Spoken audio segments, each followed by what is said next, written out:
Well, I want to welcome you, Miss Dolly Ferguson, to our interview conversation this afternoon. By first and foremost, I want to thank you, yes, for agreeing to step into this world of interviewing and sharing your ups and downs and joys and excitements and thrilling aspects of life in the business lane. And so I appreciate you being here. And I know that those who will be listening will be enriched, encouraged, um, fortified, can I say, by our conversation. So, welcome to this conversation in preparation for the Financiers Forum. I'm happy to be here. Awesome. Awesome. So, let's get started. And I'm going to give you the floor to introduce yourself by way of how you entered business. And you can either start from, because you've had several business experiences. So let's start with your first toe. Was it in multi-level marketing, network marketing, or was it in your own enterprise? Let's start with that very first I'm a businesswoman experience, and I'm going to give you the floor. Okay. Well, as I was growing up, I was always looking for some way to make money. So that was just always a mindset that I had. Even as a child, I had a paper route, and I was always looking for ways to get some money in my pocket. And I married a family that was in business. Growing up, my father worked a job, my mother worked a job. And so we weren't really entrepreneurial minded as a family. But I was exposed to that through my husband's family. They were all in business, and the extended family all had their own businesses. So we worked for them for a number of years, but in so doing, it was really good because then I learned that business. We also had our own business, a little transportation company. It was actually, we moved mobile homes. So we hired people that worked with us and for us, and we transported the mobile homes from sales lot to where they wanted to put it. We did that for about 10 years. And in the meantime, I discovered that I kind of fell in love with a product and decided that I could build a business based on that company and their product. And so I did that side by side. So I was a little bit of like, I felt like Jekyll and Hyde. I would put my boots on and go out and work and drive a truck.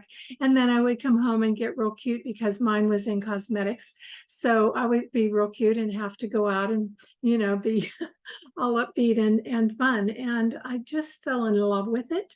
And I was actually with that company for 35 years. And I moved up the ranks in that company to what they call the top 1% of the company.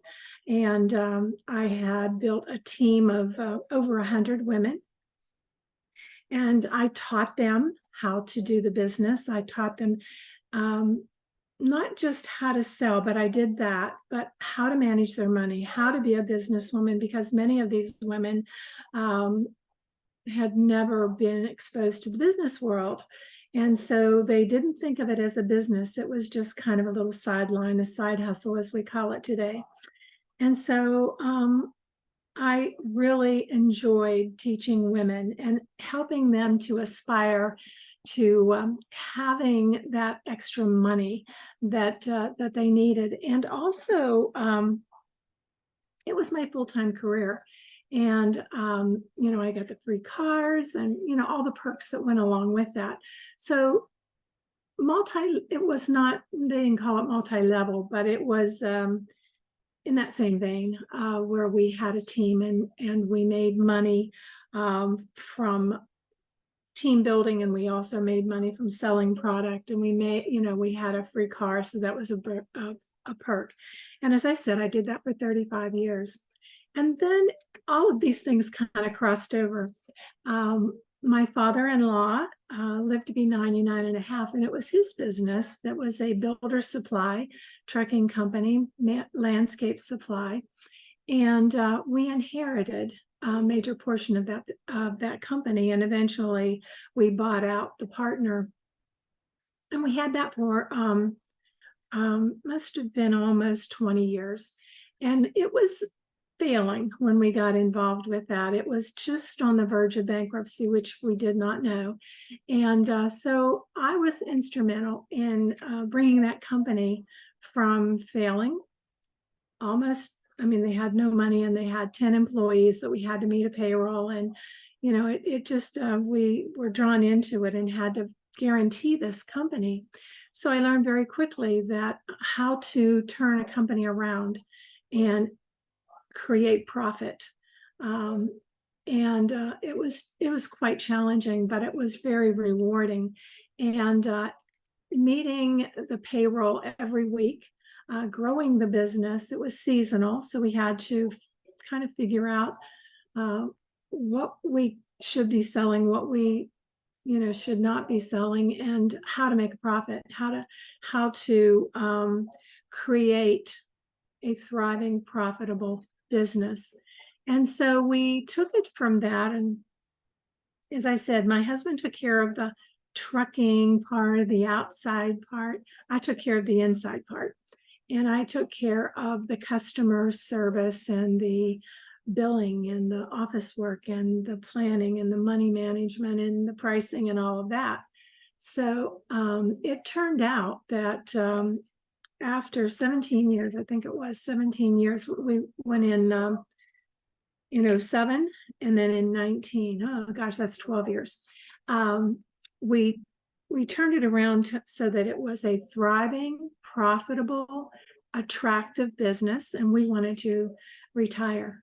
And so we sold that business, and that allows us to have a terrific lifestyle now.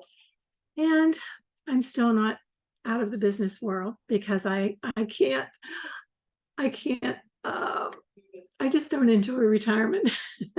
So I am working now to have a digital marketing company, building that. And so that's my new project. So you snuck a surprise in there on me. I never knew you drove a truck. I did drive a truck. I hauled little, the things that go along with the mobile homes. And I worked out, when my husband said he was going to do this business, I thought, oh, that's great. I can answer the phone. I can take care of the books. I can be at home. I can be in the office. He had other ideas. He wanted me in that truck with him. And there were days whenever we lived in the north. And so it was cold. And sometimes it was 10 below zero when I worked outside. And sometimes it was pouring down rain and mud up to my knees. So I have had all kinds of work. And I know what work is.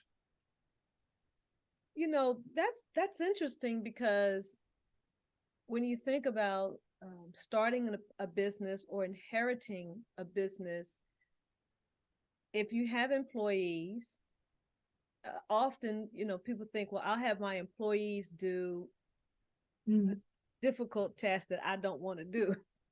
Right. But yeah, you were in there side by side, yes, with your husband. And so I've been reading this book. It's sitting right here for me, the E-Myth Revisited. It's just been phenomenal. And one of the things that he talks about in the book is the idea of when you bring people on, those people, you have to train them in a systematic way. So when you inherited the business, it was failing, but the people who were there, did they know how to do their job in a profitable way? Or did you not only had to figure out product, but did you have to give them new processes? Well, I did give them new processes. We had a manager / partner that we inherited, and he was a horrible businessman. He really did not have a business mind. He had never had any training. He wasn't exposed to the business world either, but he was kind of stubborn. And so, unfortunately, he passed away suddenly. He was only in his 50s. And we were very devastated about losing him. We loved him. We had known him for many, many years. But in that saying that, it also gave me the opportunity to make changes that were a little easier because I didn't have the pushback. And these people were considered truck drivers. They worked in the yard. I wanted them to be able to answer the phone, talk to a customer. I wanted them to have a fuller vision of the company. And we would have meetings and I would tell them what was going on, and I would tell them so that they kind of felt like they were stakeholders. And talking to they were the front line. So when they delivered that product to the customer, they were the face of our business. And so I wanted them to have that pride, knowing that they were the face of our business and they were our business partner. And they could answer the telephone. I made sheets, a book of all the prices. We had, I think, 700 products. So they were able to look up the product, give the price. Everything was there. So they were give them the confidence. And so they were able to wait on a customer and write up a sales ticket, which they were never allowed to do before. We had 2 ladies in the office, and so they were mainly on the phone, but we had walk-in customers all the time. So if they were in the office, they were able to wait on that customer. So I created a team so that they were able to have confidence in themselves and knowing that, hey, I can do this, because they didn't really think they could. And when I listened to them on the phone, I knew that they were good on the phone. They were good with that customer and they cared. These people had worked for the company. I had one employee that was there 30 years, another one 20 years, 25 years. So they weren't short term. They were there for decades. And but they were never given the opportunity to be, I don't think, considered as a part of the business. And so I know that we could trust them. We would take trips in the wintertime. We gave the company over to them. They took care of everything. And we knew that they weren't in the cash drawer. We could trust them. And because we trusted them, again, that gave them more confidence in feeling that they were more than just an employee. They were a part of the business. And that made a lot of difference in their attitude. And I never felt like a boss. A boss, you kind of think of pointing and giving orders. And I never felt that I wanted to do that. I think that, again, when you talk about training, if you're not willing to do the job that you're training, or you haven't done that job in your training, they can tell. And you have to be able to do the job that you're training. Or if you can't do that job, then you need to find someone in your organization that knows the job well enough that they can train. Mm-hmm. It was just a real partnership. But we were able to, and the other business of the moving the mobile homes, again, we sold that business. And so we were, moving on to this next process. So we were always kind of moving on. And I think that was part of our success, was the relationship that we had with our clients. Or not our clients, well, our clients too, but because we had them come back every year, year after year. But they loved our people, and our people felt like they were really a part of it. You have brought out so many examples of how to do it right. I was going to ask you, did you feel chained to your business but you in your No, explanation, you didn't, because you took no, vacations. And so many business right. owners, all they know how to do is work, work, work, work. They don't take vacations. In ministry, I worked with ministers that one of my best friends never take a vacation. They might go a day early on a church trip, and Yeah, I would have to say that's not a vacation. no. But the people who are chained to their business, they are wearing themselves out. But as you explained, you set it up where you could take vacation without fear that the business was going to fall apart or your employees were going to Right. take advantage of your absence. That is brilliant. And how much would you say was just naturally Dolly, and how much would you say was the culmination of your years in your other business where you develop Mhm. teams? Because clearly you have the ability to do this. So how much is it's just in Dolly, and how much of it was the result of the nurturing and the training Mhm. and experience in your other professional business venture? I think it would be like 90-10. 90% was all of the training that I've had over the years and the Okay. experience, and maybe 10% me. Um, Oh. I don't think that I don't think I had any natural ability whenever I started out. I had a desire to succeed. I wanted to learn. I always wanted to improve. I'm a lifelong learner. So I always wanted to learn how to do everything myself. Um, and I observed other people to learn from them, a lot of times learning what I didn't want to do. How could I do that better? How could I um, make it easier? How could I make always in the company that I was with for many years in my direct selling company? One of the things that we were taught is to make the other person feel important. And so I always wanted to make the customer feel important. I wanted to make the employee feel important. And so it was always, again, that was learned. That wasn't something natural.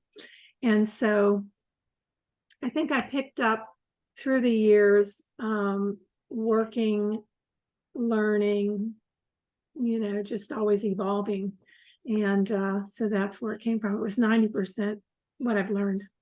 You don't wake up and come out of you know, the living room and you are an automatic salesperson or a business owner. You gather the information through your life. And I think there's an innate natural part of a person that, some people just don't want to do that. It's not their desire. I guess I had the desire. So the desire was a big part of it, Mhm. but most of it really came from what I experienced and learned. That is wonderful, because you're right. Uh, Training molds us. We can have natural abilities, but Mhm. you have to have skill development. Exactly. That's You have exactly to what it is. develop skills even though you have natural ability. And so I really appreciate that, your percentages were 90 and 10, that 90% was skill development, whether it was Yes. people skill or communication skill. It was Yes. in the development. I really Yes. appreciate that a lot. And I'm glad Mhm. to hear that. One other thing that I want to ask you, as I listened to what you're saying, it became clearly evident that along the way, I didn't get the sense that you and your husband had it in your minds that you would like forever do your business. Like, it seemed as though I'm listening to you that somewhere in the conversation and the formulation of, the husband wife family business plan, there was an exit. It seemed like Yeah. you all always had an exit in mind. Like, some people call it retirement. Let's just call it an exit out of Exit. that Yeah. thing. It Yeah. sounds like it sounds like the two of you were always on board with we have an exit for this. Is that accurate? Well, yes. And that was me. My husband probably, his father worked that business till he was 99 and a half. And he probably, I think, um, speaking for him, I think he always felt that that's just the way you do it. You work till you die. And I approached him one day and I said, what do you think about a 2-year plan? And he said, what do you mean a 2-year plan? And I said, well, in 2 years, we need to find a new owner for this business. And so we'll put it out there and find the right person. And we did. A young man, 38 years old, newly married, already in business. I mean, he was the perfect fit for this business because he was already in that. He was a customer of ours for like 15 years. He started his business when he was a very young man. So, and he loves this business, so he works very hard at it. And we were self-financing. So we financed this business, and that payment comes in on the first of every month, just like clockwork. And we are just so blessed, to have had the relationship with him prior to his purchasing it. And then we worked with him and made a way for him to have this business because we just felt like he was the right person. Wow. So how did you know it was time that in 2 years we need to shift? Because sometimes people are not very sensitive to the timing of a shift. How did you know? Well, to be quite honest, it was my husband's age. Okay, well, there you have it. I just, he was going to be 80 Whoa. in 2 years. Yeah. So I said, I don't think you need to be like your father. I think you can just take this and think about it because he's not really, change is not easy for him. And I am all about change. I love new things. I love new adventures and new things. So yeah, we came together on it, and I reminded him that when he was a kid growing up, he never loved this business. And why are you pouring your heart and soul and life into something you never really loved? And so he said, you're right. And he's not a visionary, and I'm a real visionary. Mm-hmm. So I came up with a vision, I came up with a plan, and I came up with the how to make it happen. And he was on board with it every inch of the way. Okay, well then let's go into your brilliance. How did you come up with the plan? How did you know what needed to be done? Because you said self-finance. So how did you know how to do that? Did you have advisors? Did you have financial planners or business coaches? How did you know how to do that? No. I guess that's a talent that I have, or a gift that I have. Mm-hmm. Is finances. And I remember one time, I'll just tell a little story we had when I first went in. I was a little bit, being in charge was a little nerve-wracking, especially because I was trying to turn this around and not let it go into bankruptcy.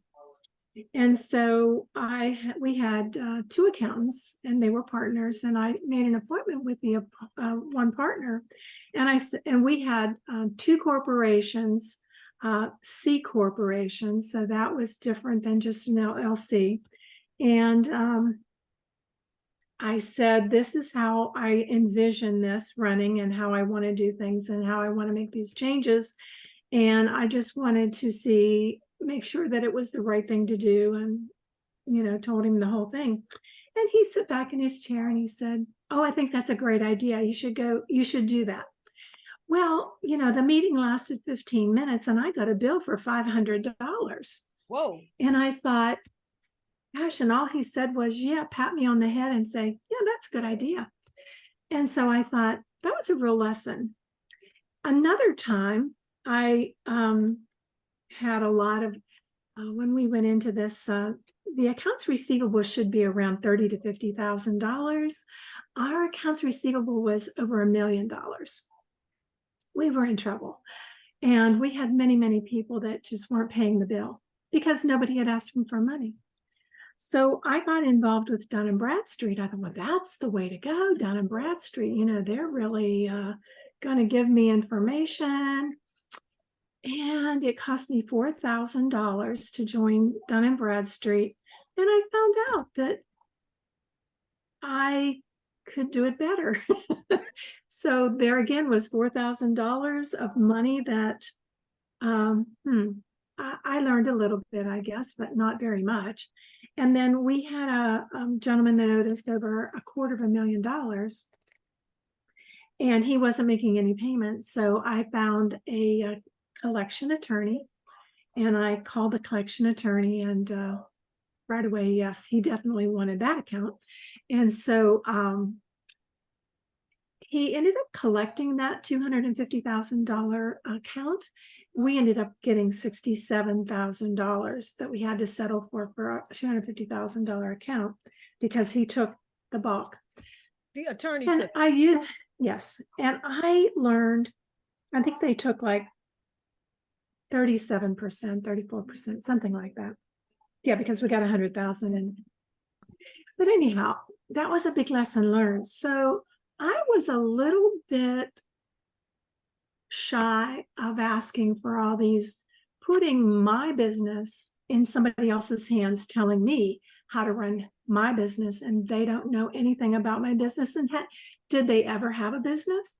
You know, and so sometimes you're better off leaning into your own understanding of your business and what your vision is. So I'm not a real advocate for running off to financial planners and financial people to tell me how to run my business. So I'm I'm pretty independent and think that maybe I know as much as they do about my business and maybe more. And I know another example is the young man who was buying the business. He brought his accountant with him when we had a meeting, and we were there about an hour, and his accountant charged him $3,800 to be at that meeting. And he said 2 words, and he gave him very poor advice, in my opinion. He said, get rid of the C corporations and do an LLC, which was a huge mistake. And he followed my advice, thankfully. And he learned a very valuable lesson. So yeah, I decided that I even wrote the agreement and gave it to the attorney and said, this is the agreement that we want. And I had an accountant who I really relied on. He was very wise, and he didn't charge a fortune, but he helped me in saying, yes, you can do that. He was very, you really have to pick and choose who you're going to listen to. Say that again. Say that again. You gotta pick and choose who you're going to listen, who you choose to listen to, and don't give your power to them. Because I have seen people give their power. My father-in-law, for one, he only had about a third grade education, but he was a multimillionaire that he had worked hard all his life and gave. But because he didn't have that education, he was intimidated by those who did and by those who were in charge of money. And he ended up losing a lot of money because he gave his power to them. Dolly, how has the Lord helped you along the way? If you had to pick about, 3 highlights, like how, because I know you're a Christian woman, so what was the Lord's role as your partner in what you were doing? How did you rely on God, and what did God do for you? Well, I do believe that starting way back, I would give my business to the Lord, and I would pray and allow him to guide me. And if we came up against a roadblock, I would look for way around, over, under, around, or through. And if that door opened, then I knew that that was where he wanted me to go. And I would get, and I'm learning now that it was the Holy Spirit guiding me, because I would get this strong sense that this is what I needed to do. And I prayed one night, for instance, we were having a lot of thievery with our products in an open area that was not locked in. And we decided that we should put up some cameras. So I prayed about that. The next day, a salesperson from this camera company called. Now, okay, how about the Lord preparing you? And I said, Lord, okay, let's talk to these people. So we ended up hiring them. But it was so many things like that. We would just have, I would just feel led to do something. And I thought, well, close the door if it's not the right way.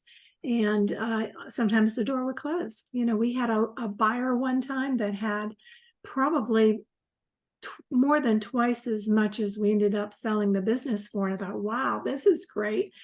However, the Lord closed that door because we discovered he was an alcoholic and a drug addict, and his family, and he was getting a divorce. And I mean, it was just a train wreck. And so he came to me and said, no, I'm not going to be able to do that. And I said, thank you, Lord, you know, because just know and You had rely. employees to look out for. We did. Yeah. Two things. I didn't want my father-in-law's name to be disrespected by people who were trusting in that name, and they would be taken advantage of or lose their money. And so I thought, no, we have to have somebody with integrity to step in here who will keep this name intact, that it will not be go down in bankruptcy or and these employees who had been so loyal for so long, I didn't want them to be shy of their retirement and the business closed down. And so there was, you know, all of that to think about. And not only just our income was important, but all of that really was quite important to us. Wow. Awesome. Well, Dolly, I want to thank you for sharing, because your wisdom, as I knew it would, from, you know, starting your own business, sales, direct sales, inheriting a business and scaling it, rescuing it and scaling it, and then shifting out, and now you're starting another business, which is how we met. Exactly. Yeah, I knew you had, what they say, I know that there was gold in them there hills. So I want to give you an opportunity to ask me any questions you want, or because you've been listening to me as I've been planning the Financiers Forum. You've been a great ear and a great encouragement. So I want to give you the opportunity to, you know, share your thoughts about the Financiers Forum, that which you've known and seen as I've been putting it together, and ask me any questions, or floor is yours. Oh, thank you. Well, I've been kind of wondering, I know that you have a heart for your community, and I know that you're being led by the Holy Spirit to create this. And I've watched the process, and so I recognize that this is going to be something quite impactful for that community. Is there a pathway for those who have a desire to start a business? Is there a pathway for that person through this program? There is a pathway, because from my experience, as you know, the Lord sent me back home with an assignment. And because I participated in Launch Chapel Hill, which is a business accelerator that's connected to the university and co-funded by the town and the county, I was able to learn a lot about what's available from a structural and support in the state of North Carolina. And I've had the opportunity to meet some of the people who run these programs. And many of them are free because they are paid for by the state and we pay our taxes. Okay. Mhm. So part of it is to be able to say to the starters, these are the resources, these are the places where you begin. We have a wonderful program through the state of North Carolina that actually has a booklet that I received this week with step-by-step links, everything for those who are starting. So the information and the support and the avenues are available here in the state of North Carolina. It's almost like hunting, because pieces are in different places under bushels and barrels. And even though some may feel like it's wide open, for those of us who, when you don't know what you're looking for, you can be standing right You over don't know top where to of look. it and not even know that, oh, this is what I need. And Mhm. so it coming to the Financiers Forum, for those who are ready to start a business, maybe go from side hustle to actually moving towards owning a company, there's going to be resources available to say, these are your steps, 1, 2, 3, 4, 5, 6, right? Giving them the steps so that Right. people will leave with information, but connections and mentoring and relationship to take those steps and not feel like they are alone. Some people start off as solopreneurs. I raise my Mhm. hand. Mhm. And I have found that to be the most challenging aspect to, I think it's more challenging for my personality to be a solopreneur than it is to actually take on the project God gave me and run with it, but in the Mhm. process of the conference and having what I call seeding relationships and not networking relationships, the people who are starting, part of what they have to do is make a deliberate attempt and action of connecting with two people who are in different phases of business. So that Right. when they leave, not only are they leaving with information, but they're starting a relationship with two people who are different phases. And then they begin to share wisdom amongst the three. A threefold cord Yeah. is not easily broken. Exactly. Exactly. Well, and I think business is, I don't know what percentage, but I would say probably 20, 30% just attitude, belief, and faith. Um, and about 70% sweat Sweat of the equity. brow, sweat equity of the brown of the back, but and a vision, having that vision. So I wonder too, I think you're the visioneer and the vision engineer. And, so I'm excited to see where this is going. Um, is there a plan to, this is not a one-off kind of event, but ongoing? Yeah, again, the event was, as everything I seem to do, an instruction from the Lord: do this. Yes, sir. Okay, I'll do it. And when I first heard God say, do this event, I, in my mind, just thought, okay, well, I'll do this event. But from the moment I put a yes to it, I Mhm. knew then it's not an event. Yeah. I knew then, once I gave God a yes, I knew then, okay, Mhm. so this is not a one off. And Yeah. so it wasn't shortly after the yes that more and more revelation began to come, like, okay, afterwards, this is the next thing you need to make available. This is how you need to structure it. So it became the financier form to the inaugural because it is because in the long run, I would love to, because I'm creating my own sales funnel, because when the attendees have a story to tell about how God made them successful, guess who is here to publish it? Yes. So so yeah, it is not a one-off. It is the beginning of something that I even today cannot describe to you what the end shall look like. What, when it's in its fullness, when it's at its peak, I Mm. can't describe to you. I don't have a description for you because Mm-mm. the Lord has not shown it. And I'm okay with that, because right now I do have my hands full with with Yeah, putting yeah, it right, together. But it's right. not a one-off. Good. There's going to be more. And just hang out with me, Dolly, and let's go for the ride of our life. Well, I just know that it's going to be amazing. I know that when someone comes into this event or into this program, they're going to be blessed and they're going to grow. And all they have to do is have their own vision and commit to that vision, and the resources will be there. There's so many resources that I'm learning about. So yeah, thank you. You know, when it the greatest resource, the greatest resource are people. Yes. Jesus said this way, give and it shall be given unto you, pressed down, shaken together, and running over, shall men, i.e., people, give to you. So the greatest resource are people resources.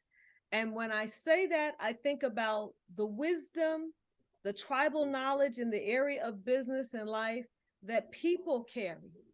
Many years ago, I had the opportunity to meet Dr. Miles Monroe, and it caused me to buy his books. Well, the first book I bought was about potential.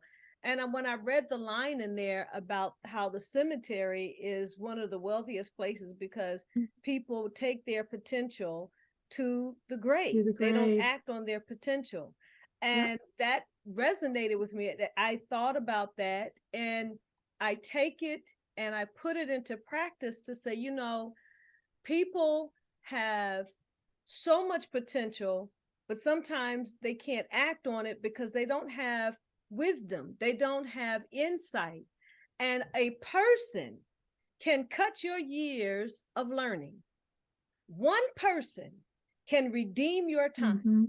I said to the Lord, this year, oh my goodness, in a few days, June 13th will be my 30th year to the day that I preached my first sermon. It will be 30 years in a few days where I started ministry. And when God told me to come home, and when he told me what he wanted me to do, I was feeling a little indifferent. I had so many mixed emotions, right? And a lot of mixed emotions. I never thought about retirement, but I'm on social media and I'm seeing my classmates from undergrad. They are retiring from their various careers. And I have a soror. Every other week, her passport has more stamps in it than a little bit. And as I'm watching vicariously my classmates retire, silly enough, I never thought about retiring. I just didn't. I didn't think about retiring. And so when the Lord started saying to me what he wanted me to do in an area that I didn't feel that I had the expertise. See, you could bring what you learned from your former direct sales business. But what I learned in the things that I had done, I didn't see the value to building a business. It's a difference between going into a company and managing what exists opposed to earthing something from nothing. Those are not the same.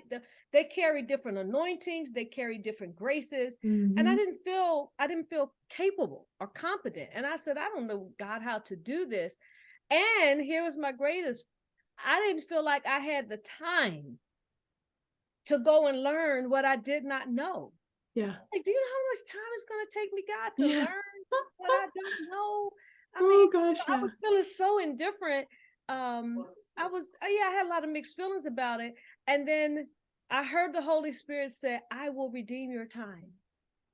I said, all right. So then I just began to pray in this assignment, God, what I need you to do is redeem my time, redeem my learning curve. Whatever I need you to redeem my time.